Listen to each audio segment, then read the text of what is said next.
And it looks like we're good to go as John Peden leads the field around.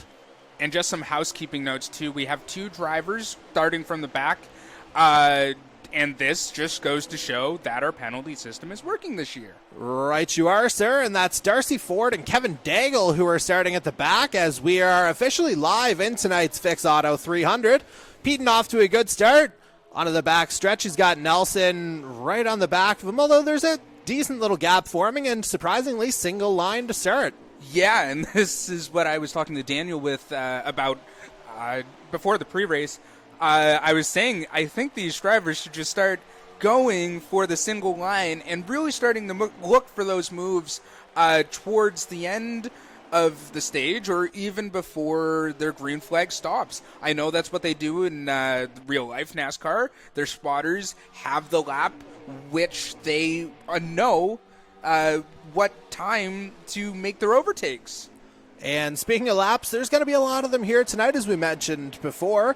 49 laps in each of the first 3 stages once you account for cautions, and I believe 46 in the final stage. So that's how that's going to go, and everything kind of shakes out 26 in the last stage. 26, my goodness. So not quite the 200-lap extravaganza we were thinking of. Certainly a bit of a shorter 4th stage, but we'll see how it all shakes out here as we're going to go to Jose Mercado, still running in the 2nd place. It looks like Peden's up into the wall. Jacob Nelson assumes the lead. Yeah, and there we have it. That tight exit on turn 4 really catching some drivers out. If you're going too wide into that corner, one of you is going to lose out. And there we saw it, Jonathan Peden getting pushed up into the wall. Looks like the big winners so far here are Stars and Stripes Racing, as Mercado and Higginbotham are running 2-3 in this one. So that's a good start here for the Stars and Stripes guys. Yeah, and Stars and Stripes are one of those teams that really need to start clawing back those team standing points. I'm not sure where they're standing right now, but they're further back there, and I think tonight could be the shot that they need to really claw back some of those points. It isn't even so much the positioning as they're currently 3rd. It's just 155 points is the gap between them and the tie at the top between Cobra Kai and Midwest Elite. Oh, yeah. Yeah, those 2 teams have really shown how strong a full team can be as opposed to teams just driving for themselves. Or drivers just driving for themselves. Right you are, sir, as we're still looking in on Jacob Nelson here, who is your race leader in the early going. And, of course, if you missed it, he won last week at Michigan to officially clinch his spot in the playoffs. And Nelson driving perhaps a little more free and easy here, knowing that he's got that locked up in a matter of a couple months. As we're now going to check in on Corbin McCauley. Oh, dear, I hope that's not a potential connection issue for the number 17. Oh, no, maybe it is. But I did hear from our race control that there was a wreck, including a few cars. It looks like 22 spun out, but Corbin wasn't that far back in the field, was he? Indeed not, as we're going to go back on track here where we find Ty Higginbotham in 3rd place. Higginbotham, he's another guy who's featured fairly prominently in the Rookie of the Year standings so far. Just hasn't always translated into race results to this point, but you feel like once Higginbotham hits his groove, he could be a real threat here in the series. Yeah, and like we saw last week during our interviews, when I asked some of the drivers who were looking to get that spark, it really looked like Nelson really got that spark from last week's win, and it's translating into the lead of this race right now. And if Ty can get that win, like you said, maybe that's the push he needs to just go on with the rest of the season. And we'll certainly see how it shakes out here as we see it looks like Mercado's going door-to-door with Nelson here, trying to take the lead. Higginbotham may try and follow his teammate along. Looks like Higginbotham's going to give them a little bit of a push there, Jose, to get them passed into P1. With a bit of assistance from Ryan Gibson at the tail end of that line as well. And as a matter of fact, that's who we're going to check in on next. And he's having a solid season thus far. Our defending Earl Ross Cup champion looking to get into that championship race again. And, you know, we had him last week for the interview after finishing 3rd.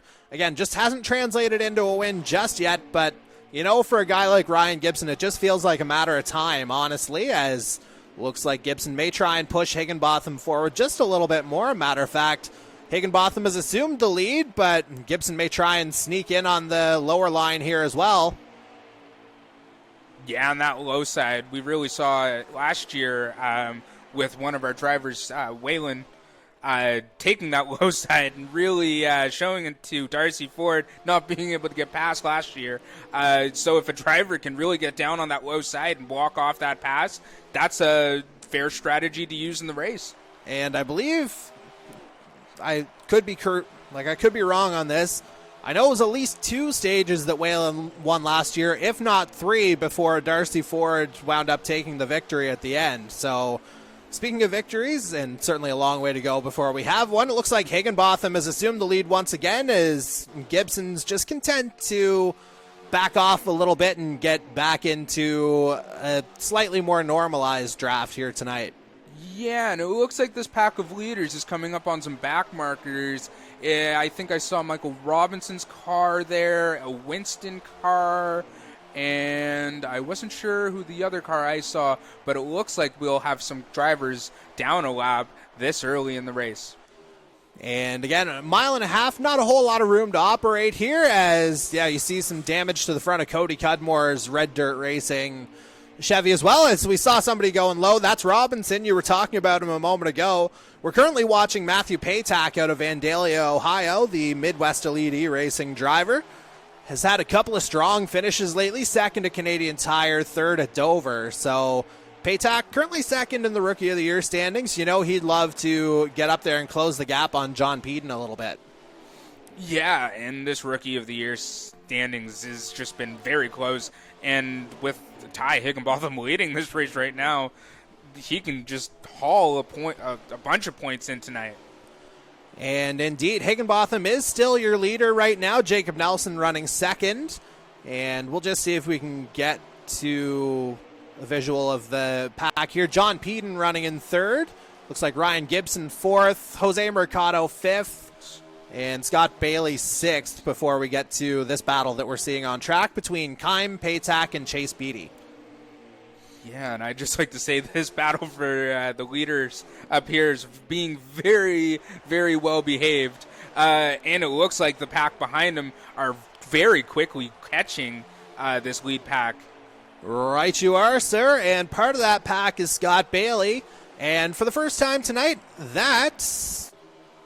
we'll get there eventually, but Scott Bailey will be our split screen driver here tonight. We just got to actually get it set up on our side, but that won't take too long. Just forgive us. You'll still be able to see Bailey on the back of Gibson here, though. Again, having caught that lead pack rather quickly, that puts Bailey in 6th place.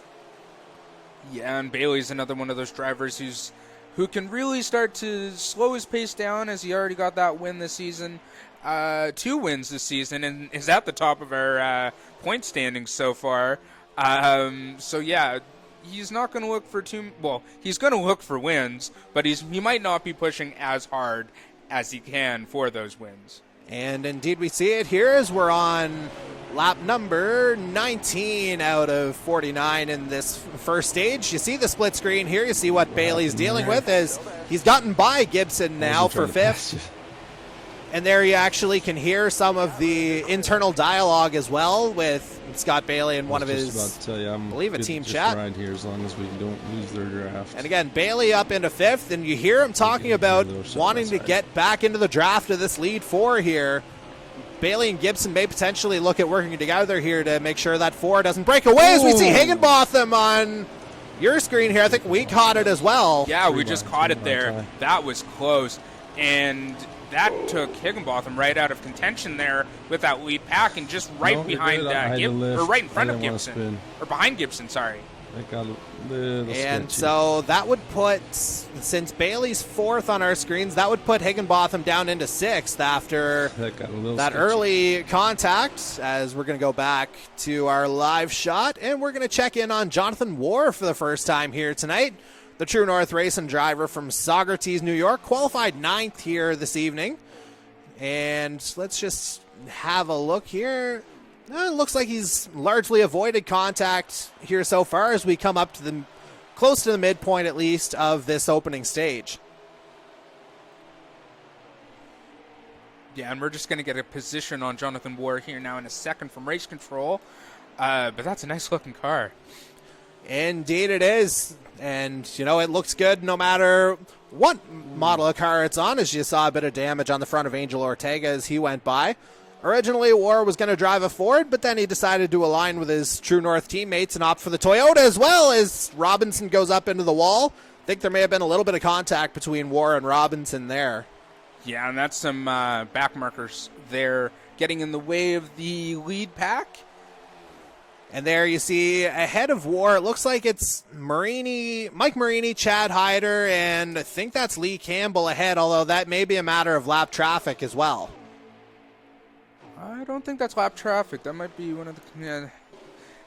hasn't heard from Jonathan War there now, but we're on board with Mike Marini right now.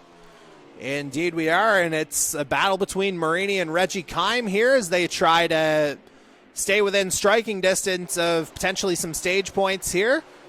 Marini trying to get the draft of Kime first, then Chase Beatty. Matthew Paytack's right there in the ballpark too. Yeah, and that group of cars there is right on the tail of the leaders. I wouldn't be surprised if these cars end up right on the leaders' rear ends by the end of this stage. And speaking of stages, what are we looking at for a potential fuel run here, Mark, for these stages? So it's 30 laps for fuel. That's how much the tank can take. It's 49 laps for the stage. So you're probably going to see somewhere towards the midpoint, maybe lap, I don't know, 27, I think was what Dan was saying for his pitch strategy. You could also see them taking some tires as the drop-off is huge here. This track is very abrasive, and it's very, very rough on the tires. So you have a lot of tire wear here, and that's another thing that these drivers are going to need to be managing tonight. And it's going to be very interesting to watch as we're coming right up on that window that you're talking about. As a matter of fact, I think I saw a couple of drivers going into pit lane. As a matter of fact, you see Cody Cudmore as we went by on the shot. Or Cody may have been just coming out of pit lane. There he is on the back straight. As we're watching Reggie Kime right now, we were just talking about him being part of that battle with Matthew Paytack and Mike Marini. Although it looks like I think Marini may have pitted here, so I think it's safe to say we're in that pit window now. We see Peden in. I think Mercado and Nelson are in as well, so leaders are in. Yeah, so it's 24 to go. So this is around 24 to go in the next couple stages is where we're going to see this pit window happening. Like I said, the tire wear is very heavy here, so that's just one thing that these drivers are going to need to manage, and the 30 laps of fuel that these drivers only have for such long stages, 47 or 49 laps in each stage, which is a long distance to go. Right you are, sir, and the man leading the pack now as a result of these pit stops is Scott Bailey. As we watch his stream here on our other screen, he's just begun lap number 29, so 21 laps remaining in this opening stage as we see Chase Beatty coming into pit lane. And as he makes his stop, we'll try and go back on track, and there we find Michael Wolford driving the number 7 Midwest Elite E-Racing Ford out of Kindy, Michigan. Yeah, and I'm not sure if this is going to be for position here, but right on the back of Trent Nielsen, who's also been a good driver this season, had a couple disconnects, but I'm sure he can probably get his season on the ball starting now tonight. And as you recall, we've seen it a couple of times now. The Midwest Elite guys, they have the ability to stretch their fuel out quite a bit, and we may potentially see that here as Bailey's currently running on lap 30. And on his stream, I do not see a fuel light just yet. So I think he may be trying a bit of a stretch here to go a little bit quicker. And as I say that, he's coming into pit lane. So Scott Bailey, your leader, has pitted. There's a very interesting trick that these drivers have found. I'm not going to say anything just because I might reveal it or ask a driver to reveal it at the end of the season, but there's a very interesting trick that some of these drivers have to conserve fuel, and it's worked this far. and I didn't even know it was possible. And that is what we call in this business a tease, Mr. Mark Cox. So off broadcast, we're going to have a little bit of a talk, but I'll be very interested to hear how that goes as we're checking in on Andy Hurdle right now. And Hurdle, I would assume he's probably come in for his pit stop at this point, as we're now on lap 31 of 49 in this opening stage. Andy Hurdle is in 9th place right now by the looks of it from race control. Andy Hurdle has been a strong driver so far this season, really strong on the road courses. That's probably a product of his Project Cars background, but he's learning this oval racing really fast. As you see, he picked up some stage points in a few of the races. So Hurdle's been there and around the top of these drivers. And, yeah, very much in the contention for one of those final playoff spots. Currently 18th in the driver's standings, but, again, a couple of road courses coming up before the end of the regular season as we look in on Angel Ortega now. But to continue that point on Hurdle for a second, again, a couple of road courses and, the potential to continue improving here on these ovals, speedways, and super speedways. It could turn into a very interesting battle for those final playoff spots. Yeah, and if he can get a stage win this week, it puts him right in the in the All-Star race. Indeed it does, and as a friendly reminder, we've got 5 days left before the All-Star fan vote ballot closes, so that'll close on Sunday night, and the links are on our Facebook and Twitter page. They're all pinned on the page still right now. So don't miss your opportunity to send your favorite drivers to the Indianapolis Motor Speedway road course next week. 2 of them will get through the fan vote. Yeah, not the Indy 500. Don't get that mistaken. It's the road course this week, or next week. I have a top 5 for you here. So it's Jose Mercado in the 41 car, who's leading the race from Jacob, our winner last week. Then we have the 53 car of Jonathan Peden. Then we have the number 12 car of Mike Marini. And then we have the number 11 car of, give me a second, Scott Bailey. Scott Bailey. There we go. As a matter of fact, yes, there he is. Indeed, Number yeah, 5. we are still watching it on our other monitor here in the Canadian eMotorsports Network studios as we check in on series founder Dan Cudmore. He started just around middle of the pack here. Matter of fact, 17th was his starting position tonight. Looks like he's slotted in behind Chase Beatty after this round of pit stops. And Daniel Cudmore, he's had some very strong races, caught up with some stage points, and might even get a chance to win tonight. We'll certainly see. And another guy who had a strong start to the season but kind of fell off a little bit recently is the number 10 of Jason Butler, sponsored by Chuck's Roadhouse and Rampage Coffee Company, and that number 10 519E Racing Chevy. Yeah, I really want to go to Chuck's Roadhouse now. Man, oh man, did you see those prime rib prices earlier today? Oh, you couldn't beat those even here in PEI, the land of beef. Hey, if you're able to in Ontario, I know there's still some lockdowns going on there, but if you have a little bit of freedom and a little bit of time, get yourself to Chuck's Roadhouse. They've got multiple locations. We personally prefer the one in London because that's where our main man, Jason Butler, has his shop. As we check in now on Cody Cudmore in the number 15 Red Dirt Racing Chevy. Started 20th tonight. It looks like he's just taking the high line to let Marini and Bailey through. I think Cody was one of those cars that got caught up in that first lap accident, as you could see some from this damage on the front of his car. We'll get a position here in a minute. And while we wait for that, we're going to continue through. We're going to check in on Trent Nielsen now. Looks like he's got a battle going with the aforementioned Jason Butler in his Atlantic Motorsports Ford Mustang out of Fort Wayne, Indiana. Looks like he's got a bit of damage on the front of that, too. Yeah, and we've come up to 10 to go now. He's been there around. He's had the team's had a few mechanical issues, some disconnects, so some bad luck, but hopefully he can get his season going, and hopefully we could see him up there in the top 10.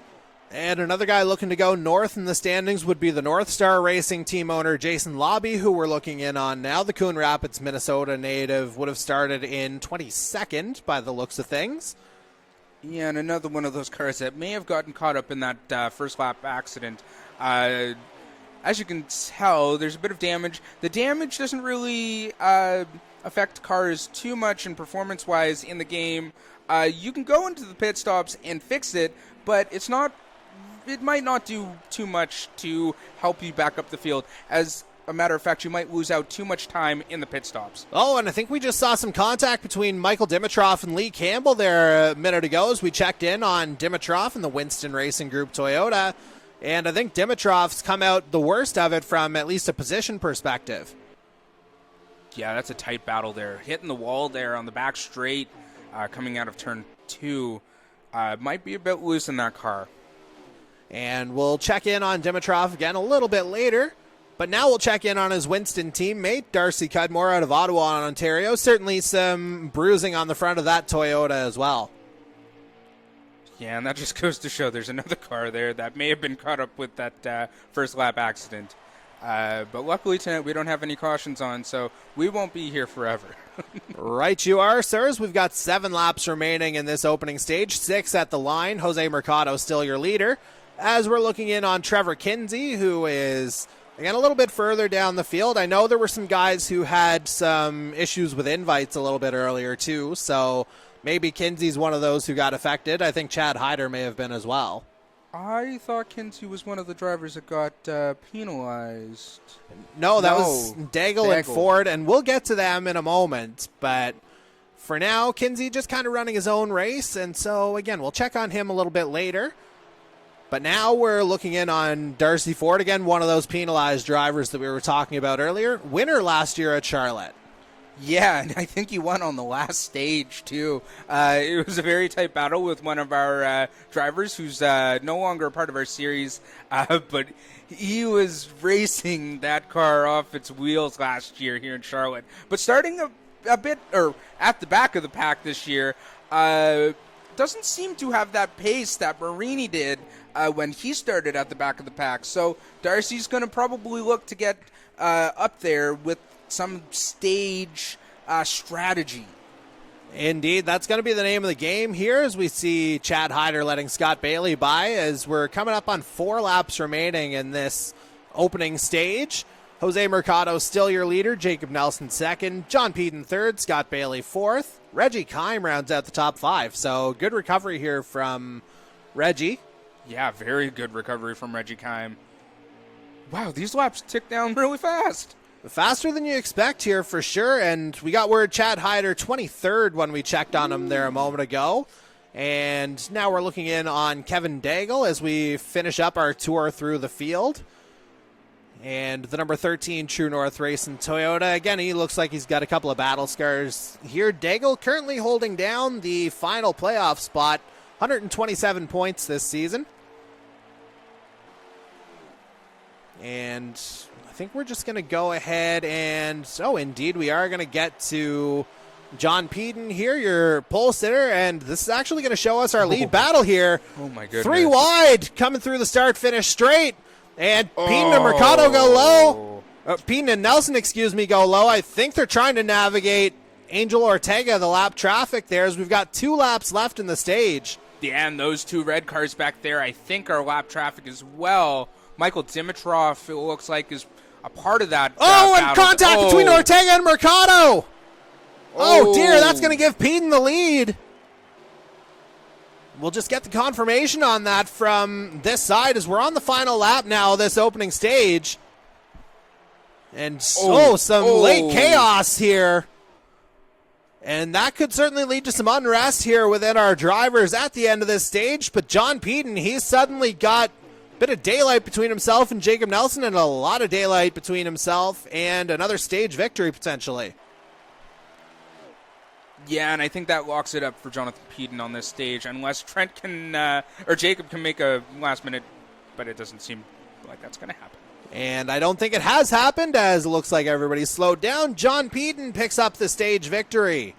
And for Peden, that's his 3rd stage win of the year.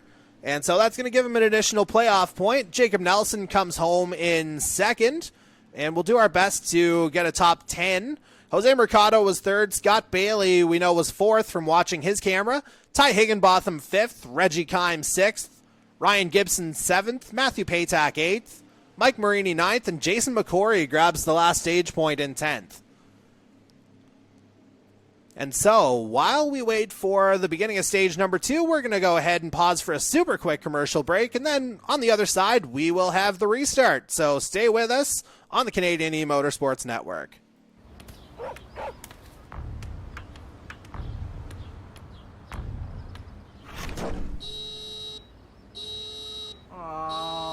Fix Auto, the first words that should come to mind after an accident.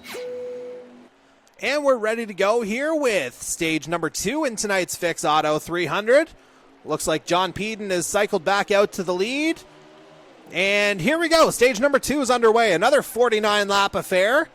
And again, it looks like Peden has gotten off to a pretty good start. Pole sitter tonight and now stage winner again. Yeah, it doesn't add anyone to our All-Star race, though. So, you know, guys, maybe you could slow down a little bit and get one of these drivers into the playoff or into the All-Star race. I've been saying playoffs all night, but yeah. Playoffs? It's the All-Star race. It's the All-Star race. That's what I mean when I say that. Yes, of course, as we are, again, officially underway here in stage number 2. Peden's your leader. Mercado second. Scott Bailey is third. We'll just confirm that by watching Bailey's stream on the other screen. Yes, Peden first, Mercado second, Bailey third, Higginbotham fourth, Jacob Nelson rounds out the top 5. Yeah, and that's a pretty solid top 5 so far. And the drivers right behind aren't too far back off him. Although Peden and Mercado's got a big run on the front pack here now, pulling away from him so far. Yeah, but that secondary pack, it won't take them long to catch right back up. As a matter of fact, you see Scott Bailey back on the tail of Mercado right about now. And, yeah, we're going to watch Mercado here, kind of caught in the middle now, second place. And again, you know, Mercado, he's done well from a points perspective, but that victory would just make things a little bit easier if he was able to lock that in here tonight. Yeah, take a weight off his shoulders, too. I know he's been looking for that win. Had a very, very unlucky race in Phoenix and was in contention for the win all the way up until that error.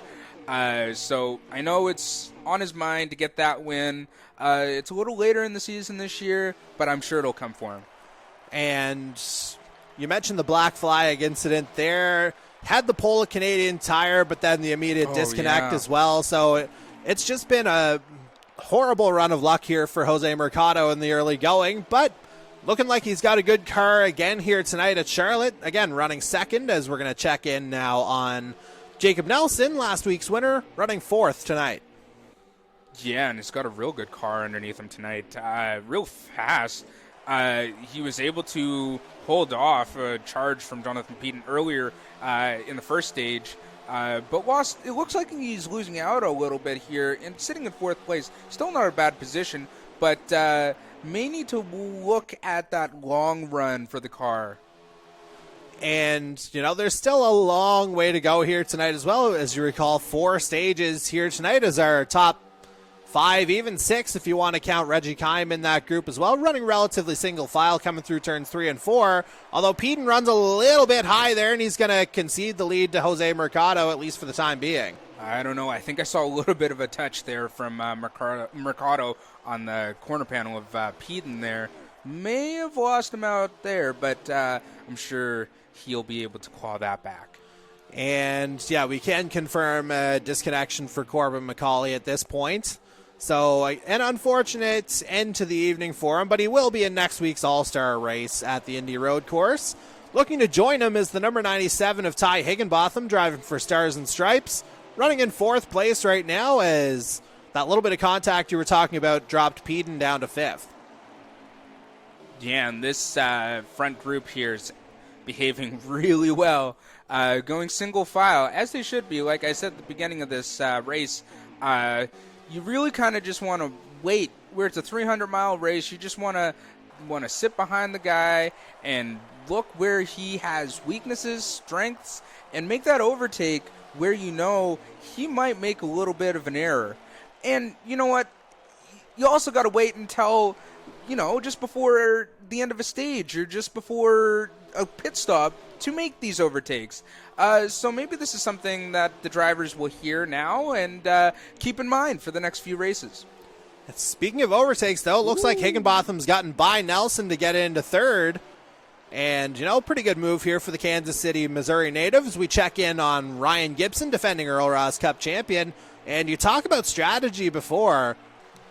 If that's for position, Darcy Ford up into 7th after starting at the back. Pretty good run for him here so far. Yeah, really good run for him. Doing what Marini did a few weeks ago. If that is for position, however, we'll get some confirmation from race control, but I think that is for position. And if it is, that would put Gibson in 8th right now. And again, we don't have the benefit of seeing that through Scott Bailey's stream on our side because it only shows the top 5 and he's in 2nd.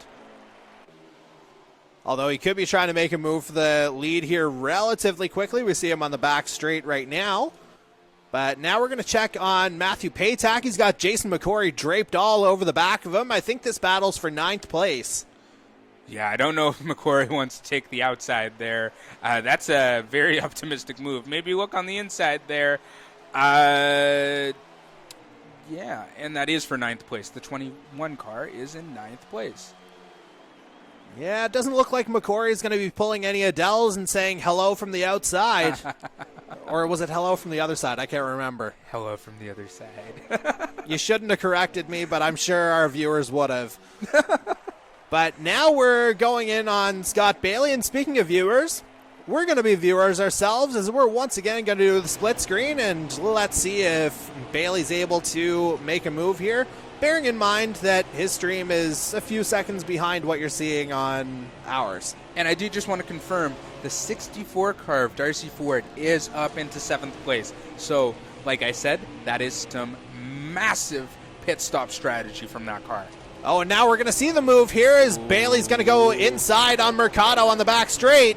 And he's going to get a push from Higginbotham here as well. And you see it on the right. Bailey has moved into the lead, and there you see a change on Bailey's stream. And we'll get a lap count here as Bailey hits the line. 34 laps remaining in this second stage here tonight. And so, revised top 5. Scott Bailey first, Ty Higginbotham second, Jose Mercado third, Jacob Nelson fourth. Darcy Ford's gotten himself into the top 5 now. Wow. That's a dominant drive, if I have to say so.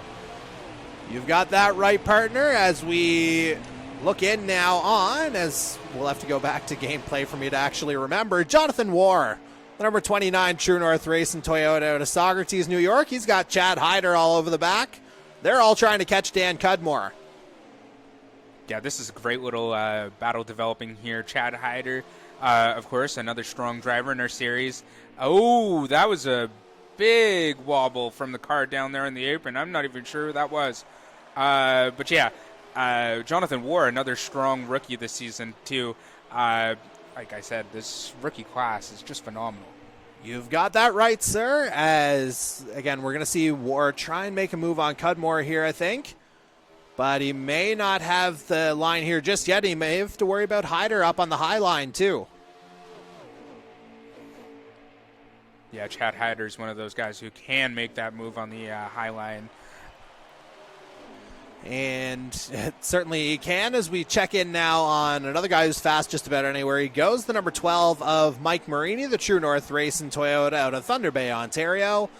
He's got his True North teammate Kevin Daigle right ahead of him. I don't believe that's for position, as I think, well, Daigle was one of the drivers who was penalized after last week as well. So Daigle, it may not be the race he's wanted so far, but Marini, all things considered, I think he's looking pretty good right now, although we'll have to get a position check. 12 and 12th. Yeah, so, and Marini has had such a strong season so far this season. And, you know, this race might just be a one-off, but he's been on the podium for the last, 3 weeks. 3 weeks. That's crazy to be on the podium for 3 weeks in a row. Absolutely. We certainly love talking to him post-race as we check in on Reggie Kime now, battling with Jose Mercado. That looks like we're back toward the secondary pack right now that we're seeing. And so that would put this battle as being for 7th place between Mercado and Kime. Kime taking it off of the high line, perhaps getting a little bit loose on that back straight. And indeed, it looks like Kime temporarily has lost the draft, but I assume it'll be a matter of time before the number 77 gets it back. Kime time, perhaps. It is. It's definitely Kime time. He's right up on the back of Jose. And it looks like we had a lead change up there, too. I think Darcy Ford might be in the lead of this race right now. Let's go to the split screen to confirm. Scott Bailey is second, and yes, that is the number 64 you're seeing right ahead of him. So, Darcy Ford going from back of the pack to the lead. Looks like Bailey's content to just fall off the pack here a little bit. I don't know if there was contact or perhaps doing a bit of conservation like we were talking about earlier, as it looks like Bailey's fallen down to 8th. Yeah, I don't know if he may have touched the wall there. A bit of wall rubbing could have slowed him down. But, yeah, like I said, that could be a part of, like you said, that could be a part of the conservation. Yeah, I don't know if maybe he wanted to fall down quite that far as we check in on Chase Beatty now, the number 25 North Star Racing Chevy out of Lawton, Tennessee. Yeah, giving that is Andy Hurdle a push there past Marini. And again, I'm not 100% sure if this is for position. We'll do our best to confirm that. And we got confirmation a moment ago Reggie Kime was running in 8th place, so we had that one right before. And again, we'll have to confirm everything on our side once we kind of get some notice from either Beatty or Marini, maybe even Hurdle there at the head of that pack. As soon as we have that, we'll let you know. But for now, we'll check in on Michael Wolford, the number 7 Midwest Elite E-Racing Ford out of Kindy, Michigan. Had a strong start to the first few races of the season. Almost won in Daytona, was it, or no? Kansas. Kansas, yeah. Yeah, second place finish there behind Corbin McCauley as that one finished under yellow. And that's it's hard to believe that's already a month ago now. Ooh, wow. Season's really flown by, hasn't it? Yeah, as we mentioned off the top, this is the halfway point of the regular season here tonight. So, lots still to be decided as it relates to the playoff picture. Wolford fairly comfortably in that picture right now. He's running 12th, actually tied for 12th with Dan Cudmore. Yeah, and it looks like we're coming up onto the pit window here now. So I just saw on my screen Darcy Ford peel off into the pits as we see there, and Jose, and Andy Hurdle, and Hyder. Yes, the two Dayton guys coming in at the same time, just as we were going live with Andy Hurdle. Again, we are in that pit window now, and we'll just do our best to get we'll have a lap counter for you in a matter of about 20 seconds, give or take, as we're going to check in now on Angel Ortega in that number 22 North Star Racing Chevy out of Yakima, Washington. And a product of our F1 series, coming over to the NASCAR side, has really gotten the handle of these cars. And another driver who ended up with some stage points. Right you are, and grabbed an 8th place finish at Phoenix earlier this year too. So, again, that just speaks to the depth of field here in the second season of our NASCAR series as we look in on the founder of said series, Daniel Cudmore. Yeah, we have 22 laps at the line. So that might change up our pecking order a little bit. Indeed, we'll have to see if there were any undercuts or overcuts here once everyone kind of shakes out through their pit strategies. We see Scott Bailey's in pit lane right now. In real time would have actually come out, but now we'll just go full screen with him here for a second. Looks like he'll come out behind Jacob Nelson here, at least for now. And he'll come out, or he has come out 14th, but again, I would assume not everybody's in just yet. So lots of time for him to kind of make up positions and watch everyone else pit too. Yeah, and there are still a lot of cars yet to pit, as we see here. Jason McQuarrie coming into pit. Indeed, that looks like Reggie Kime in ahead of him as Matthew well. Paytack. Indeed. Yep, this is kind of the end of the window, and don't worry about that bit of pit lane contact. That is a game thing, as we've explained all too many times here, Mark. Yeah, that's a pretty funny glitch, as well as the stage finish glitch where the cars just slide up the lane. But just some glitches in the game, you know. Right you are, as we look in on Jason Butler now, and just trying to figure out the positioning here, at least for now, of the number 10 519 E-Racing Chevy. Again, sponsored by Chuck's Roadhouse and Rampage Coffee Company. Rampage, of course, a friend of the series from their Formula One sponsorship, too. Yeah, and he's ahead on track here. Was ahead on track of Darcy Ford. Ooh. But we aren't too sure. Oh, gets dear! up in the wall. I think that was Butler. We will have to look at that one again. I am not 100% sure. Oh, we just see Butler's car flying in midair after we watch it on Scott Bailey's replay. I don't know if he got into the back of Jonathan Peden there, because I saw his car there. So that may be a bit of a brake check. Not by any fault, because it looks like he was coming down to the pit lane anyways. Holy fix auto. As we check in on Cody Cudmore now. He may need fix auto after that. Cudmore qualified 20th here tonight. He's trying to get onto the back of Michael Wolford. Again, we are in a bit of a pit window here. Coming toward the end of it, it has to be said. Matter of fact, 18 laps remaining in this second stage. So ticking down fast. I think that was about the extent of our excitement tonight. Well, we'll see. As we get word, Cody Cudmore running in 26th right now. So, again, not the race he would have wanted to have, at least not yet anyway. Trent Nielsen now qualified 21st tonight. And, again, we'll have to see if there's any movement in his Atlantic Motorsports Ford Mustang.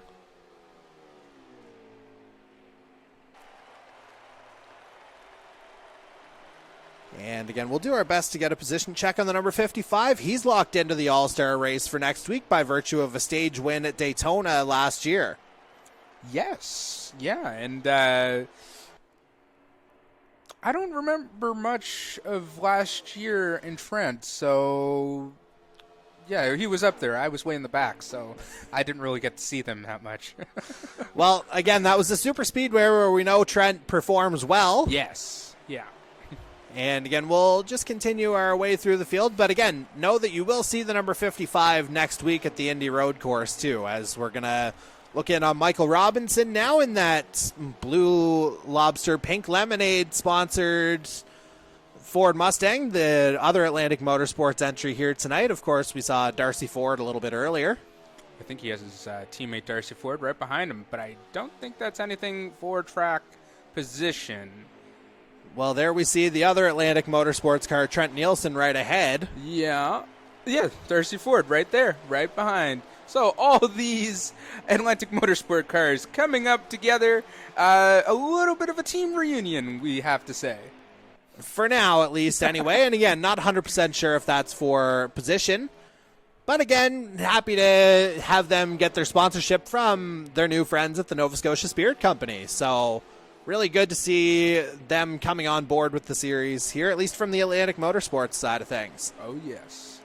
As we got word, Nielsen running 22nd, so that would put Robinson around 23rd, 24th, somewhere in that ballpark.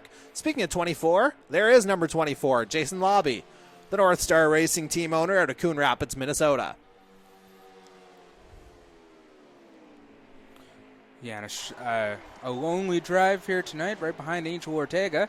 Yeah, it's been pretty quiet from Jason here tonight, but he's also a fast driver. Got a lot of pace in the car. Just needs to find it. And, you know, he's certainly improved from a consistency perspective so far. Just hasn't always necessarily translated into results. And I know there was a disconnection in there somewhere as well. So, you know, for Lobby, it's just a matter of getting it right here. As we see, he's currently 26th. So it may not happen for him tonight. With 12 laps remaining in the stage, we're going to check on Michael Dimitrov once again. And the Winston Racing Group driver kind of running his own race here right now. Yeah, still sporting that Canada paint scheme. But yeah, running his own race here. Had a few good races earlier this season as well. Picked up a stage point in Canadian Tire. And yeah, really showed his hand on the road courses there. A product of NASCAR, or Formula One, was really strong in our Formula One series. And that translated right over to the NASCAR road courses. As I recall, I think a little bit of strategy helped him into a strong finish at Dover, as well as we see his Winston teammate Darcy Cudmore in pit lane, but I don't see any movement in the tires, so that's not a good sign. We'll check in on the number 75 in a little bit as we go back on track with Trevor Kinsey. Dimitrov in 24th, we got that word from race control. Yeah, and the 75 got disconnected as well. And we have 9 to go at the line. And so we'll be working our way up to the head of the field, and we know 2 parts of the top 5 at least. Ryan Gibson 4th, Jacob Nelson 5th. As soon as we get a top 3, we'll let you know what that is. And again, we'll do our best to get a position on Kinsey at some point here as well. Oh, top 5. We have Darcy Ford, still your leader. Ty Higginbotham 2nd, John Peden 3rd. Ryan Gibson 4th, Jacob Nelson 9th. Or 5th. 9th and 5th. There we go. Numbers aren't our strong suit all the time, and we're with our race leader right now, Darcy Ford. And it looks like he's got a fairly sizable gap here on Ty Higginbotham. And so this is quite the developing story here. Of course, Darcy Ford won last year at Charlotte, so perhaps not a huge surprise to see him in this position. No, but as we said, he only won on the last stage, and he's looking to win this stage. Maybe we could see a reverse of last year. You win a couple stages, and then, someone else could take that final win. And, yeah, we'll have to see how this goes here as Ford takes the low line to get ahead of Butler. And there you see the gap. Ooh, that's a large gap. About probably 3.5, 4 seconds on track, somewhere in that ballpark.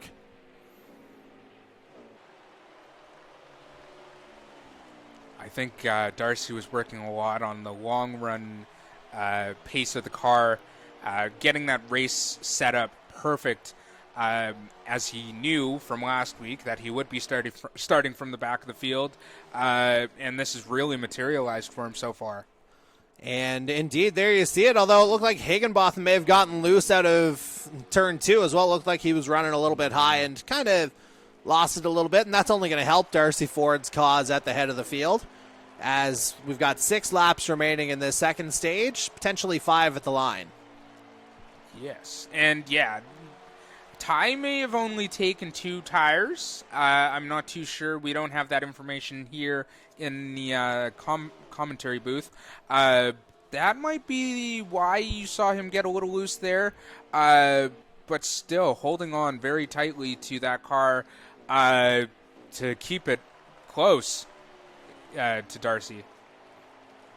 And, yeah, not too many others close to Darcy Ford as he crosses the line again. 4 laps remaining in the stage now. And we're just going to stay with Ford the rest of the way here, just to make sure we're at the head of the field for the end of this second stage. And, again, you see that gap. Higginbotham not really putting up a huge challenge to Darcy Ford right now. And, looks like Ford's got the boxes ticked here, at least in this second stage, as we're coming up on 3 laps remaining. Yep. And like I said earlier this season, it only matters to lead the last lap. So it could be a very, very tight race like we've seen in so many of our races so far this season. And there you see Ford doing his best to keep that Atlantic Motorsports Ford in control here. And he makes a nice exit out of turn 4. 2 laps remaining in the stage now. And it's a 1.1 second gap between first and second right now. Looks a little bit bigger than that on the track, but I guess the speed bears out eventually. Yeah, I think Ty actually clawed back some pace. Oh, and it looked like Darcy Ford may have gotten loose there, so we may have a bit of a showdown yet, although the gap still looks fairly big. I'd say it's under a second now on track, though. But now Higginbotham's just got one lap to try and make it up and potentially try and get into the All-Star race. Oh my goodness, yeah, this is close. This is a nail-biter. And again, we'll have to see if Higginbotham can mount a final challenge here. Looks like Ford got a good exit out of turn 2, though. Yep. Oh, he's just got to negotiate turn 4 now. Those tires are going to be screaming here. Although, as you say that, Higginbotham is clawing that gap back a little bit, but it's not going to be enough. As Darcy Ford crosses the line, he wins stage number 2 tonight, and with it, grabs an additional playoff point. Wow. From last to first. That's a feat. I know last year at Spa-Francorchamps, Corbin and I started at the back because we made a very weird decision to do something weird in the pits, and we started at the back and we ended up 1-2. He was obviously in first place and I was in second, as it was most of the season. Right you are, Mark, as well, we've got our top 10 here now. Darcy Ford, of course, wins the stage. Higginbotham second, Ryan Gibson third, John Peden fourth, Jacob Nelson rounds out the top 5, Scott Bailey sixth, Jose Mercado 7th, Jason McCory picking up another few stage points in 8th, Reggie Kyman 9th, and another guy who started at the back, Kevin Daigle, he grabs the final stage point in 10th. Yeah, and Daigle and Ford really looking to get that long run car really underneath them now.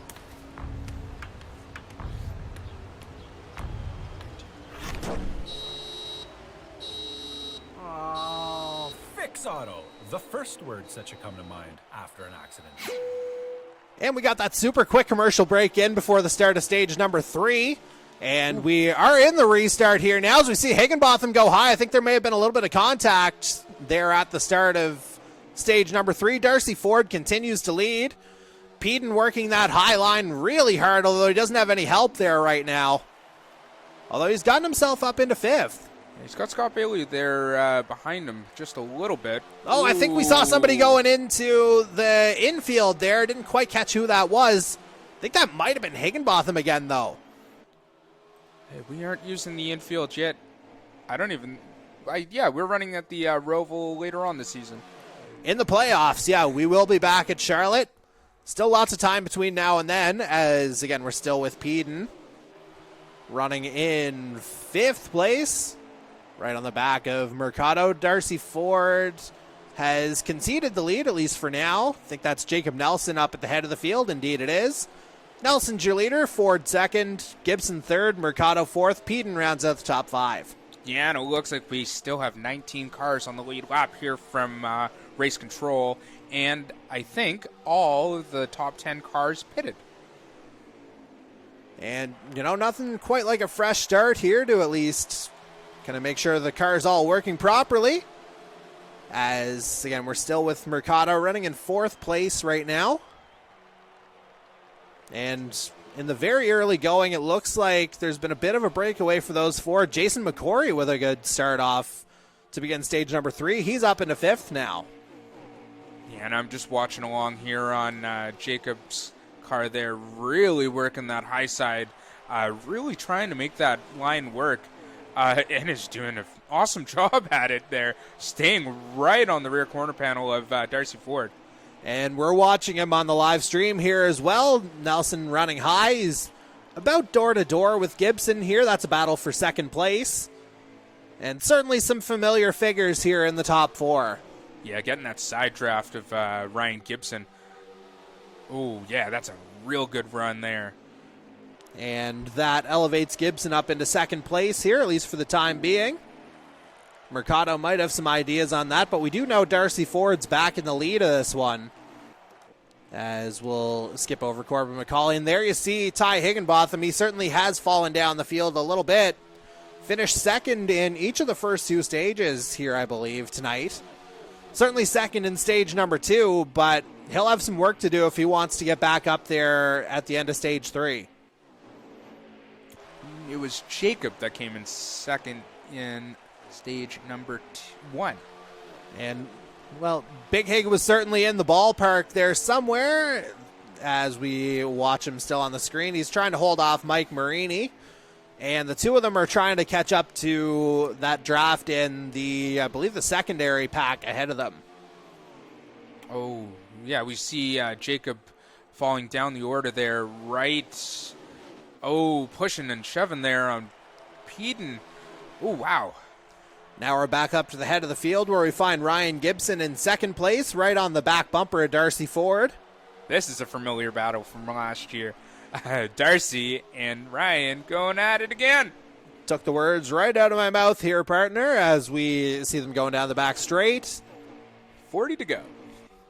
And again, it's another 49-lap stage, so expect that pit window to be, again, 25 to 30 laps into this third stage as well. Yeah, and you get about a second, or you lose about a second once the tires start to drop off. That's when they start to come out of their useful life. And yeah, so around the 25, 26 lap mark is when you'll start to notice a larger amount of time come off your lap times around here in Charlotte.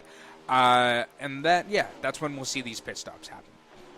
And now we're checking in on Matthew Patak, who I think is running roughly middle of the pack here right now, just trying to eyeball it here from our Canadian eMotorsports Network studios. Right ahead of series founder Daniel Cudmore. Yeah, just trying to get on the back of Angel Ortega, Kevin Daigle. I think Chase Beatty might be in there as well, unless I've gotten their two cars mixed up. And I think Ty Higginbotham is actually the leader of that pack there. And, again, we talked about it a little bit earlier. Higginbotham, he had just that bit of an incident here at the start of stage number 3, and he's going to want to claw some points and positions back. As we're going to look in on Scott Bailey here now, battling with Jason McCory. And you know what? Well, he's just gotten ahead of McCory, and had we gone a second earlier, we would have seen it on the split screen, but there you see Bailey's view of the top 3 just ahead of him. But we're going to see McCory go by him here again. Oh, McCory, that was a beautiful overtake by Jason McCory. All right on the inside there. And there you see Bailey did touch the wall as McCory went by as well. So, again, good to have these secondary looks here on the split screen, as it very much offers a different perspective on what our drivers are experiencing. Yeah, and Scott running a bit of a different setup. Not able to see him in the car, but I can assure you that he is behind that wheel of the car. Absolutely, and we'll see if he tries to get another run on McCory as they come through turns 1 and 2 on the right. They got some trouble, though. They got a big pack behind them. They got Jacob Nelson, Reggie Kime. That's Chase Beatty as well. Oh, they're all looking sharp there.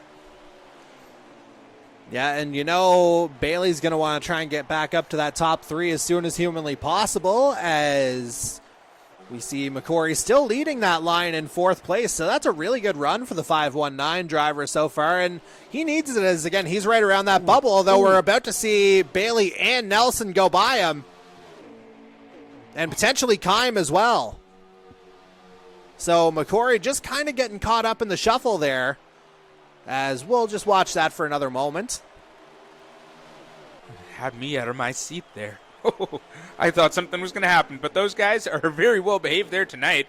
As we see, Scott Bailey getting ahead there of Jacob Nelson, and ahead of Jason McCory, who was the leader of this little pack. Yeah, so again, that puts Bailey up into 4th, as we're going to look at Jonathan Warr now, and it looks like he thought he may have been coming in for an early pit stop, but certainly some damage to the front of that number 29 True North Racing Toyota. Yeah, may have just had a second thought on that pit stop. It did look like he was coming down there. Got a bit of damage. Maybe he was involved in a bit of an accident that we didn't see, but staying out of the way of the leaders here, that's very good driving from him right now. And he is 20th. Indeed he is, and there you see the top 3 going by. They've certainly separated themselves from the rest of the pack here, at least in the early going of this 3rd stage here tonight. As we'll check in on Mike Marini now.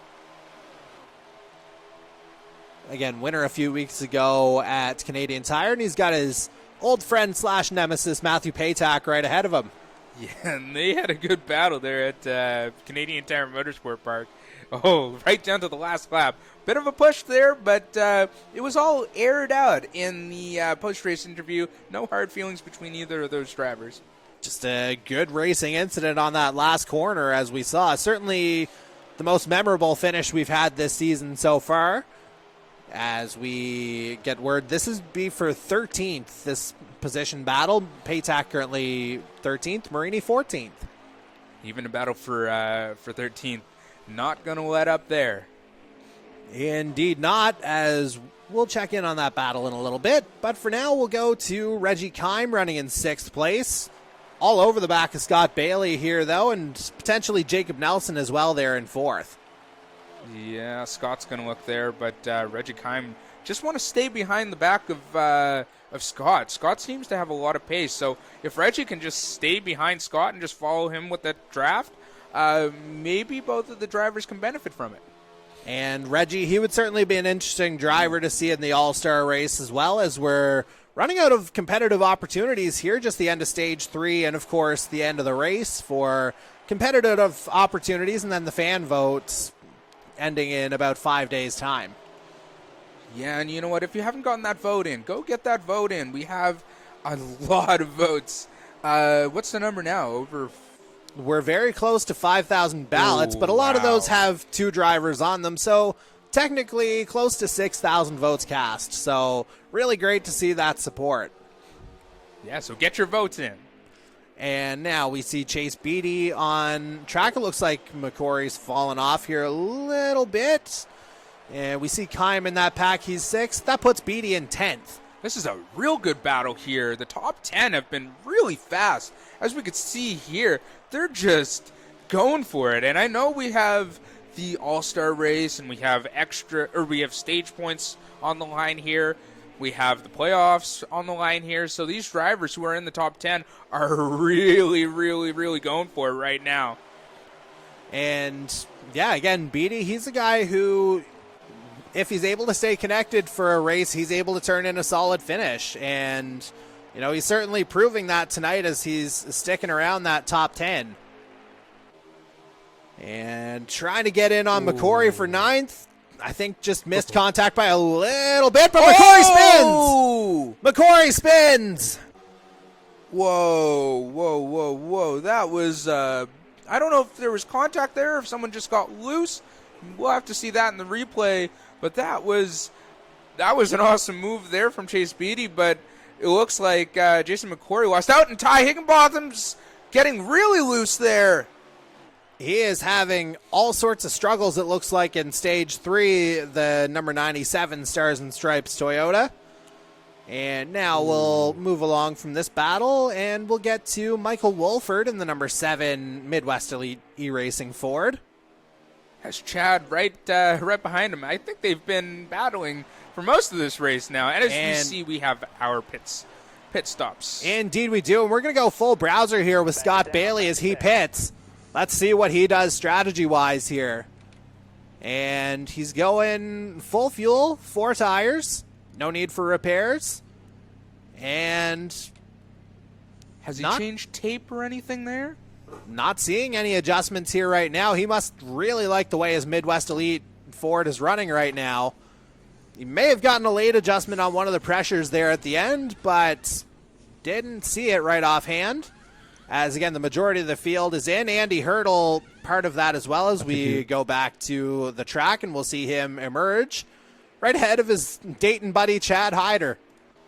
You know what? That's some really good insight there for you viewers at home. Not giving away too much, but as you can see, those pit stop changes can really, really change the car. And as you saw, Chad didn't make any changes. That shows that he has real confidence in what his machinery is doing on track right now.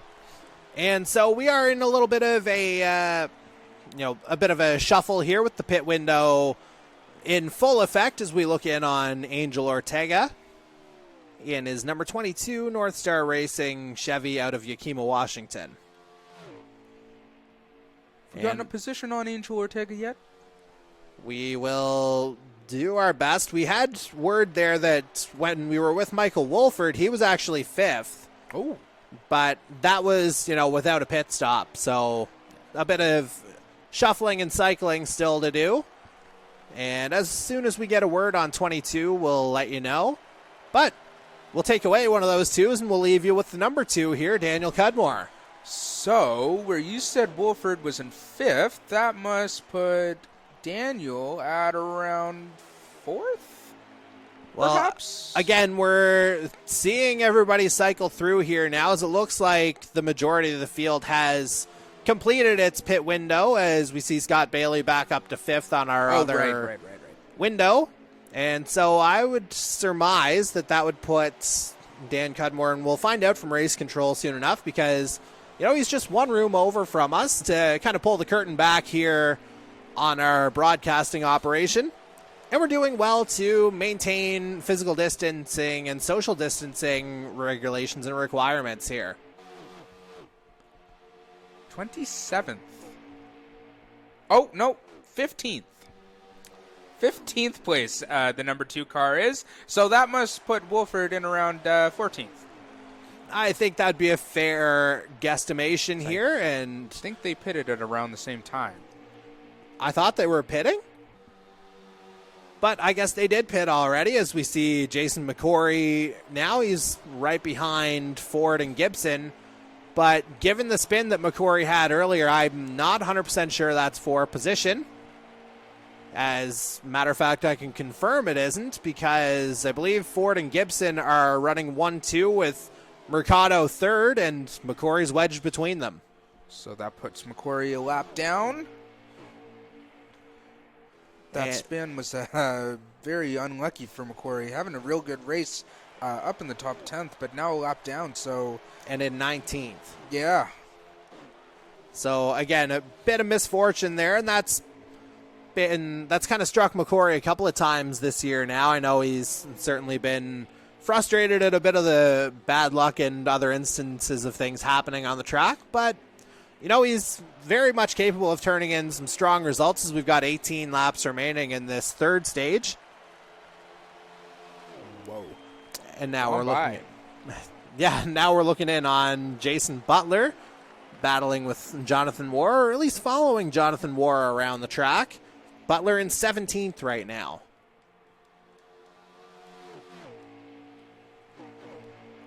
And we'll just get confirmation of the lap count at the line with Bailey. Yeah, 17 laps remaining in this 3rd stage.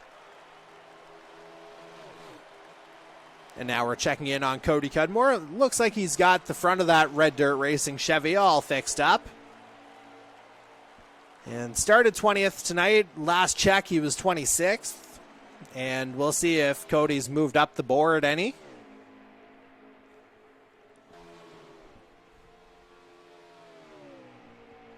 And again, I think we can confirm that, our lead battle is still Darcy Ford and Ryan Gibson running 1-2. Yeah, that's what I'm seeing over here on my screen. It is Darcy Ford and Ryan Gibson running 1-2. A familiar battle, like we've said, from last year. We'll just have to wait to see who comes out the better. And we just got word Cody Cudmore down in 27th. So again, maybe not the night the Red Dirt Racing driver was hoping for. As we look in on the Atlantic Motorsports Ford of Trent Nielsen, he's got his teammate and team owner Darcy Ford bearing down on him. So, Trent, we'll see if he does the gentlemanly thing for his teammate. We'll see if it's maybe a little bit more difficult for Ryan Gibson. Ooh, maybe.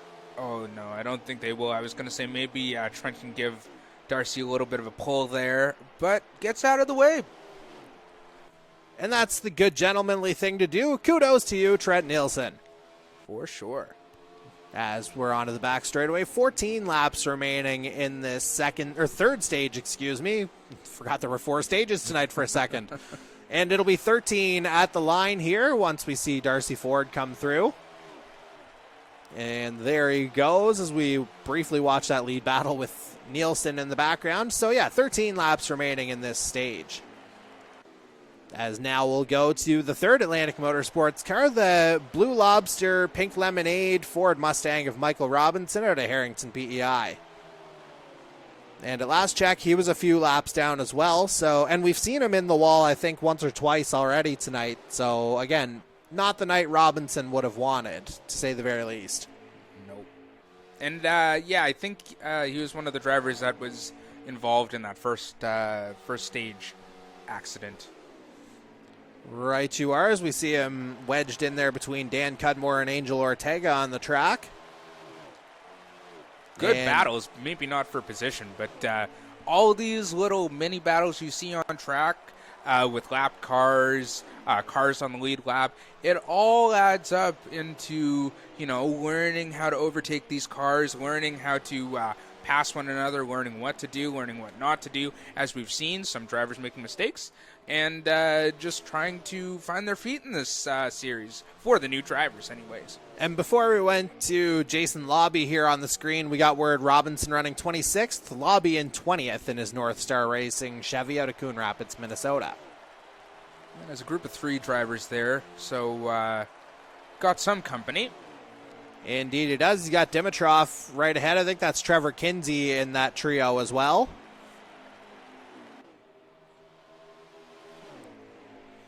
And we'll see if Lobby tries anything on Dimitrov on the straightaway. Looks like it's going to be fairly civil between those two. And so we're going to stay right there, I guess, as we watch Michael Dimitrov.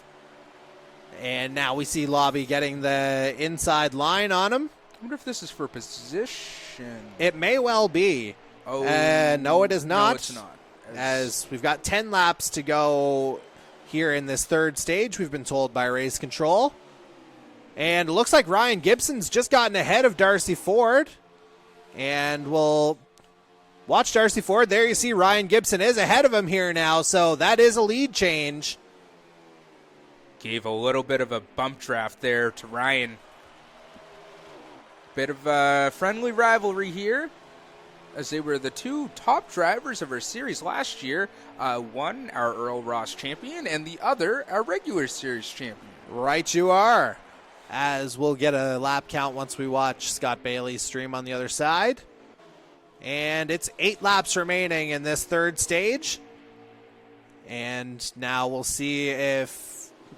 Looks like Gibson's able to navigate Cody Cudmore fairly well as Cody goes high. Darcy gets through as well.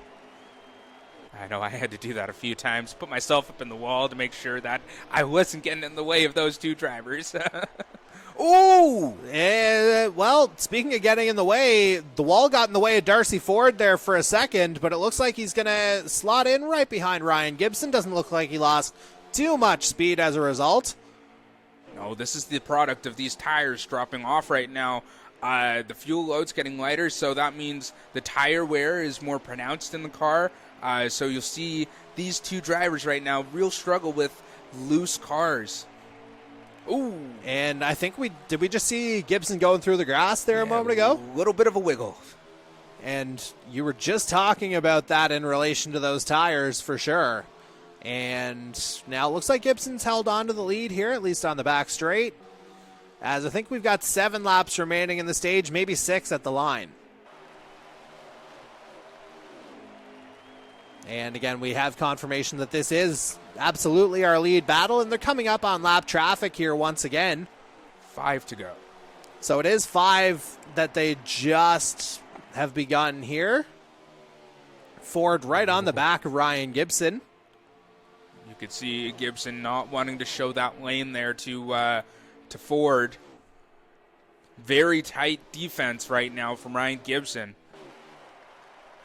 Yep, you've got that right, and indeed potentially could use, well, if you're Darcy Ford, as we got 4 laps remaining in the stage, is there potential for him to use some of those lap cars as kind of picks almost? If Gibson's able to, or like if Gibson gets stuck behind one, could that give Ford a potential line to get past him on the inside? Yes, it is. As you see there, coming down the back straight, ooh, that was close. If Darcy can just sit behind Ryan Gibson, and if Ryan is in front or behind one of those lap cars, Darcy can pull out to the left and try and mount an overtake into turn 3. But it looks like he might look for one here now. Not close enough, But here we'll see it again. Ryan Gibson is going to get right on the back here of this back marker, but it looks like Darcy Ford's just a little too far back to look for a move there on Gibson. Yeah, and we saw Ford kind of riding the wall coming out of turn 2 there a moment ago. They're going to have 2 laps remaining at the line in this third stage. Ryan Gibson having opened up a little bit of a gap here on Darcy Ford. Yeah, it looks like Gibson got a lot of a draft off of one of those back marker cars there. This is going to be tight here.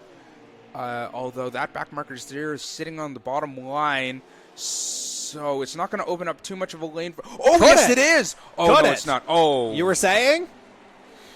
Think they're going to be door-to-door here. A bit of contact between Lobby and Ford. They both get by, and it's the final lap of this third stage. Ryan Gibson and Darcy Ford have navigated the lap traffic. As you see Lobby going into the wall up in the background. See now, this is probably going to be the best opportunity. If Darcy can get onto the back of the bumper of Ryan Gibson, he can try and mount an overtake right now. And it's going to be his last opportunity here as, again, we are on the final lap of the stage. And thought Gibson may have wiggled, but he's going to shimmy his way to a stage win here as we've got our third and final caution of the evening. Ryan Gibson takes the stage. Darcy Ford finishes second. And we'll see if we can get any insight here from Scott Bailey as he goes through the grass there at the end. He comes in fourth. Mercado third. Higginbotham worked his way back up to fifth. John Peden sixth. And we'll do our best to get the rest of the top 10 here in a matter of moments. As a matter of fact, I can tell you what it is. Reggie Kime seventh. Matthew Paytak eighth. Chase Beatty ninth. Mike Marini rounds out the top 10. So we're going to take one final commercial break. We'll kind of analyze everything, and then we'll bring you the fourth and final stage of tonight's Fix Auto 300.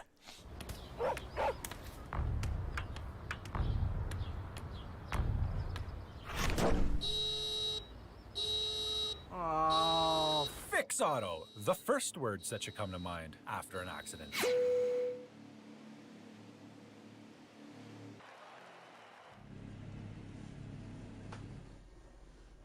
And we just missed out on the opportunity to try and get a pit strategy from Scott Bailey, so we'll go back to the gameplay. And let's just see where everybody shakes out as we are back underway here for the fourth and final stage of tonight's Fix Auto 300. Looks like Jacob Nelson's your leader. Ryan Gibson running a little bit high there. I think Scott Bailey may have ducked in to get second place.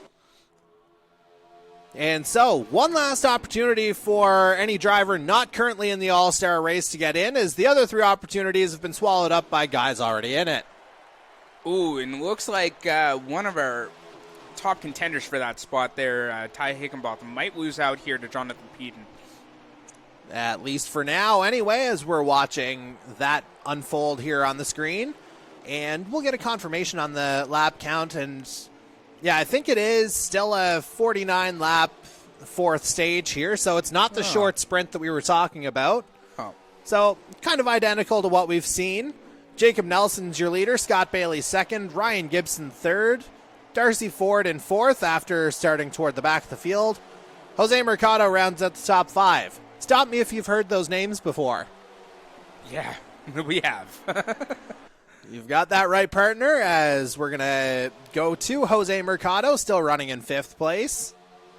And again, Mercado, he's a guy, his competitive spirit, he absolutely would love dearly to get a victory. Oh, but it looks like they've moved up to 4th, as I think Darcy Ford's dropped down a few positions. Indeed, he has. He's dropped down behind John Peden, so that puts him in 6th. Yeah, very tight battle right now. These drivers are bidding for a spot in the All-Star race and a spot in the playoffs if they haven't already got it. But the leader and in second place looks like they already have those playoff spots. So maybe if Jose can get a push on here. Well, Ryan Gibson's very much in that pack as well. Meanwhile, I think they're going 3 wide here right now as they come through the start-finish straight. Gibson, Bailey, and Nelson.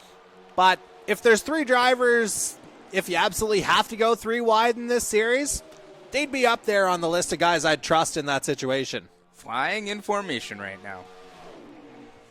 Quack, quack, quack, and they're getting crack, crack, crack in here as Mercado tries to navigate the lower line.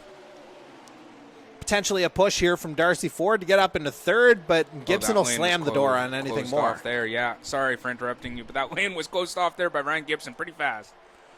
Indeed it was, as we see Jacob Nelson. I think he's shuffled up to the high line here, at least for now. Scott Bailey's assumed the lead. Ryan Gibson second. Jose Mercado third, with Nelson running fourth. John Peden right there in fifth. Darcy Ford in that conversation, as are Ty Higginbotham and Reggie Kime. So, yeah, and I think Darcy Ford just made an overtake there on Jonathan Peden. So that would put him back up into fifth place, as we'll see if he can get by Nelson here to get into fourth. And we got word of a bit of an incident there between Jonathan Warr and Michael Wolford toward the beginning of stage 4. We'll have to go back and check on that to figure out what exactly happened. But for now, we're just going to continue going through the field. We see the disconnected Corbin McCauley. And now we go back to Ryan Gibson, who is in second place. Scott Bailey, your leader. Yeah, and that just shows Scott Bailey was very patient with his car there. Like I said, had a lot of confidence in it, and cycled right back up to the lead. Right. But he has Jose right there, right next to him. Indeed he does. And, yeah, Mercado looks like he's got the inside line here. Looks like he's going to try and sneak past Bailey. And as that happens, let's actually go back to Bailey's stream to watch it happen. Darcy got the apron. And indeed, there you see it getting real close between Mercado and Bailey a moment ago, as that was 40 laps remaining as that happened. Contact there between Mercado and Bailey. Ooh. And that's going to push Bailey down the field a little bit. He drops down to fourth. Gibson up into second, as we see here Mercado, your race leader.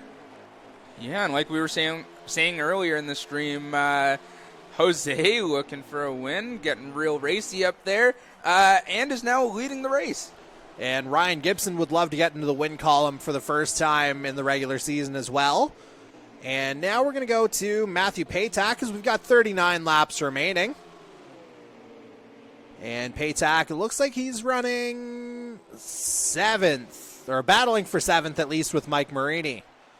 Those two again. Yeah. Oh, my goodness. They got a real good friendly rivalry going on right now. And it's a good battle on track, too. The 12 and 21 there, just magnetic and quite literally opposites. Yeah. I mean, sometimes you just can't script this stuff as we watch this battle. Looks like Paytak's gotten the better of it here for now, and he's up into seventh. Yeah, and Chase Speedy moved up right behind him and in front of That's Marini. Kevin. Oh, yeah, that is Kevin Daigle. But Marini's there too, as looks like he's cycled back down to 10th. So the two of the True North guys running 9-10. Those three cars right there all look very similar, right behind Matthew Paytak.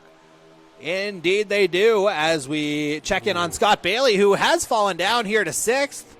And again, that's, I think, a result of the contact there with Jose Mercado that we saw. Yeah, Jose moved down there too. Let's get a look here as we've got the split screen going now. And yeah, we can see 4 through 8 on Bailey's screen. And so Peden 4th, Higginbotham 5th, Bailey 6th with 36 laps to go. 6th.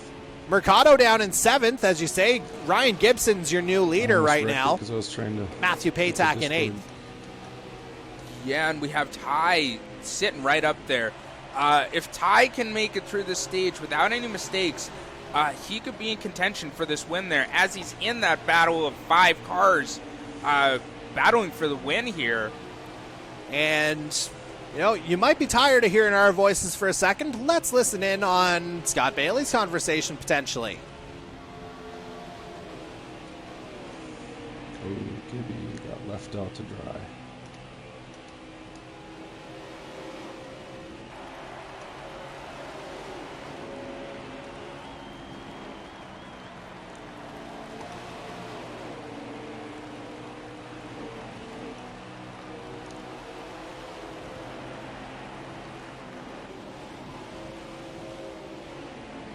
Yeah, me too. Car on the outside now. I got Jose behind me, and he won't let. He doesn't know what letting up means. And there's some very interesting insight from Scott Bailey as we make our way back to our real-time gameplay. And there you see Jonathan Moore in pit lane. I wonder, well, I think the fact that there was a message in a separate group chat, I think that is going to lead to a DNF here for the True North Racing driver. So we'll go to another one on track here with Mike Marini. And there you see, has fallen back a little bit. And Marini down in 10th, although being pressured by Reggie Kime for the position, and Kime's got the inside. Ooh, yeah. Oh, Marini looks like he was riding the wall there, but yeah, great battle between Reggie Kime and Mike Marini here. Indeed so. It looks like Kime's gotten the position, so that would put Marini down in 11th place now, with 32 laps remaining in this fourth and final stage. Good Lord. We have 4 stages tonight, not 3. Yeah, and our longest race this season, so we're pretty tired up here in the booth. Again, the NASCAR Solstice race, we're calling it here. And, yeah, Marini down in 12th place. Now as we're going to look in on Reggie Kime, who just got by him. And, again, we think that puts Kime in 10th place. Yeah, and a very strong battle here for the top 10 cars. There's another lead change here. Jonathan Peden is now leading from Darcy Ford, who is right in front of Jonathan Nelson? Jacob Nelson. Jacob Nelson. Last week's winner. Oh, yeah, last week's winner. The Jays really got me messed up there. But, yeah. There are certainly a lot of them here in this series.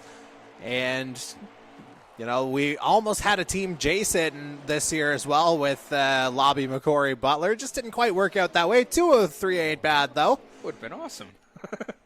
And speaking of awesome, we're watching this lead battle on Mark's screen here as well, and we'll do our best to keep you updated on that. Darcy Ford still your leader, Nelson in second, Pete in third, Gibson fourth. So that's 2 Cobra Kais in the top 4 right now as we're coming up on, and we'll just get the lap counter here once we see Bailey cross the line. 29 laps to go in this race. Yeah, and we're watching right here on board with Reggie Kime, and he was in 11th place. So that puts Chase Beatty in 10th as we stay right with this battle. Yes, it does. Great how math works sometimes, and now we see Kime there. Oh, contact between Beatty and Daigle.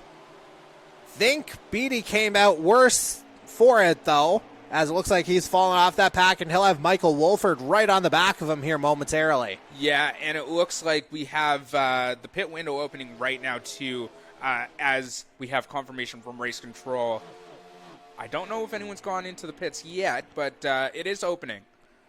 Yeah, inside 30 laps to go. That does open it up for a full fuel load to go to the end, so wouldn't be a huge surprise to see drivers coming in, you know, in the next couple laps, as you mentioned.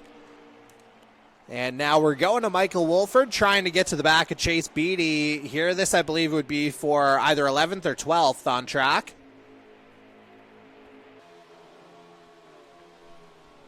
And again, Wolford just trying to get there.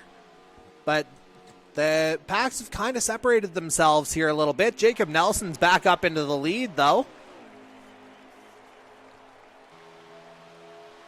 And I think we just saw Jason Lobby coming out of pit lane as well. So I think that window is open and it's going to be active if it isn't already. Yeah, and we're getting confirmation from Race Control that the number 7 of Michael Wolford is in 12th.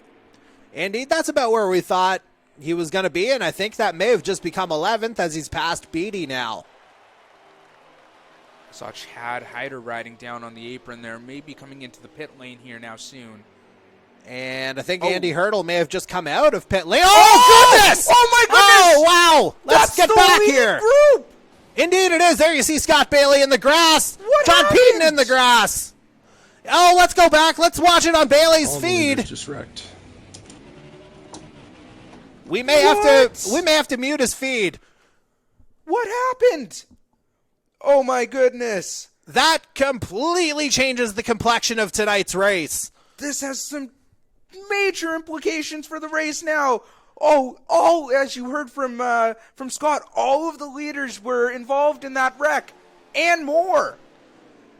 Yeah, we'll have to see how this all shakes out. It looks like Peden and Mercado made it through relatively unscathed as they're in pit lane, but the positional damage has been done as they were coming in from 10th and 11th. Oh my goodness. So, we've got ourselves a race. Yes, and we might even see a new driver in our All-Star race. Sorry. Oh my goodness. We can't all be Smash Mouth here, but we can have more All-Stars. As we see Mike Marini on track here now, we will... Okay, so some things have happened. Let us do our best to figure this out here. We're going to take a super quick commercial break and try and get to the bottom of what we just saw. Stay with us.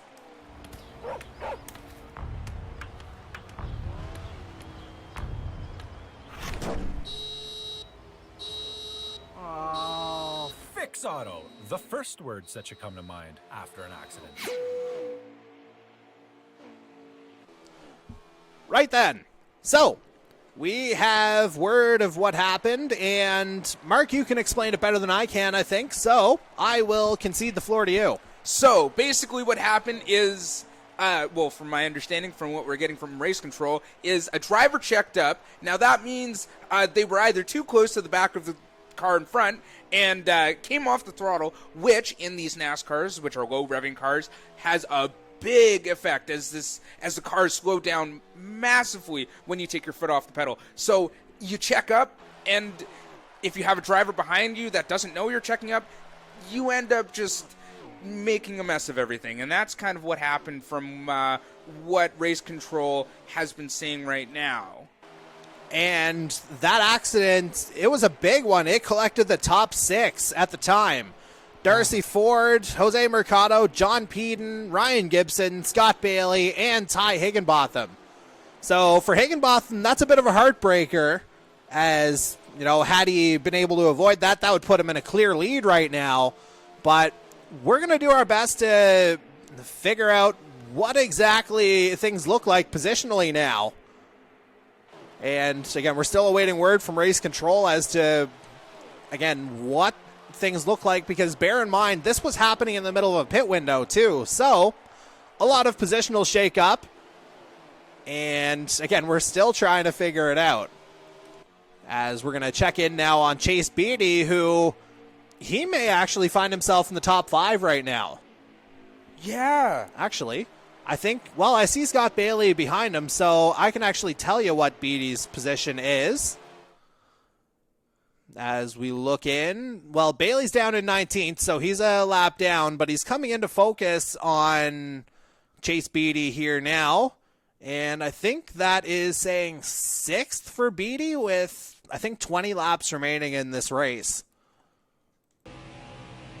Paytac, what position are you in? And we'll just listen in on the Midwest League communication. And again, we're watching Bailey trying to navigate his way through. The 47. Keep a fucking... And I think we just avoided that a moment ago as we're looking in on Beatty. 18 laps to go, and I think from what race control has been saying, the number 9 car is in the lead of this race now. How did he not get caught up in that? He was right in the thick of it. At any rate, Jacob Nelson appears to be your leader right now. And again, we'll have to get an assessment on what all happened. But now we're going to check in on Michael Wolford. As you can hear, tension certainly running a little bit higher here in this race at Charlotte.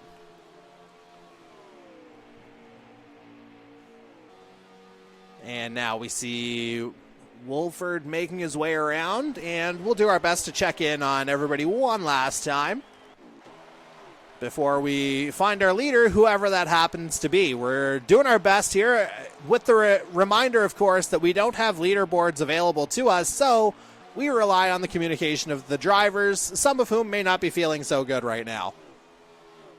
And, well, we can see Beatty's in 4th, so we know that certainly helped him. And Mark doing some incredible investigative work on our side of things as we try and watch Andy Hurdle.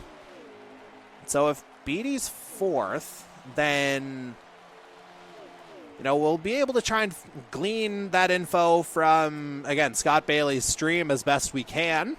Because, again, we have that running on our secondary screen with our split screen feature as we check in on Angel Ortega. And so, again, I believe Daggle's probably going to be listed 3rd right now, So, yeah, we do. 9, 97, 13, 25, and 7. And the 44 of Andy Hurdle is in 9th. Okay, so 1 second gap between Nelson and Higginbotham, apparently. Because we thought Higginbotham was caught up in that. He's 97. He was caught up in that. But I'm on board now with Jacob, and it looks like he has Marini right behind him. Well, we'll do our best to figure it out here as, again, we're still watching Ortega on track. Just utter carnage there that we saw about 10 laps ago, and we're sorting it all out. That's the number 12 of Marini.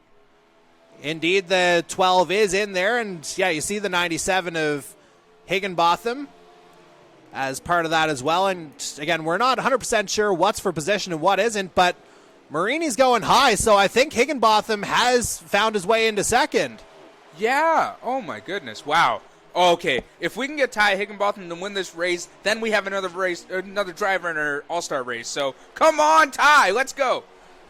Neutrality is a proud point in the Canadian eMotorsports Network. I just want somebody else in the All-Star race. That's all. And we do have, a couple of fan votes here as well over the next 5 days as we're watching Jason McCory. I've just been excited for this entire race because we do have implications for the All-Star race. So I am neutral.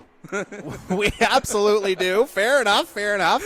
As we see McCory coming through to complete another lap, we are going to go to Jason Butler now. Although it may be in our best interest to try and get up to what we believe to be our lead battle here in a relatively short order. As we had word Dan Cudmore was running 7th, 10 laps to go. So, yeah, we are going to pick up the pace here a little bit. Oh, Ty is in front right now. Looks like, yeah, Higginbotham's made the move. So, we will... I think we're actually going to make the broadcasting judgment here, and we're going to go to that battle between Jacob Nelson and Ty Higginbotham. And here he is, your race leader, Ty Higginbotham, out of Kansas City, Missouri, and at the line it's 9 laps to go. And Higginbotham is, he's got a bit of a gap here on Jacob Nelson. We'll have to see where that move came from a little bit later. But again, it looks like Higginbotham's holding up pretty well here, but of course, with this stage being the way it is, those tires could start falling off in a matter of a few laps, and that could make things very interesting at the end. Oh, yeah, for sure. And I can believe we're safe to say that Mike Marini is not in this battle, but he can play into this. If he could just get up onto the bumper of Jacob, perhaps he can help Jacob along and maybe help Jacob out with a win. And Marini running down in 16th. We're seeing that on Scott Bailey's leaderboard on his stream as, again, we're thankful for that second angle.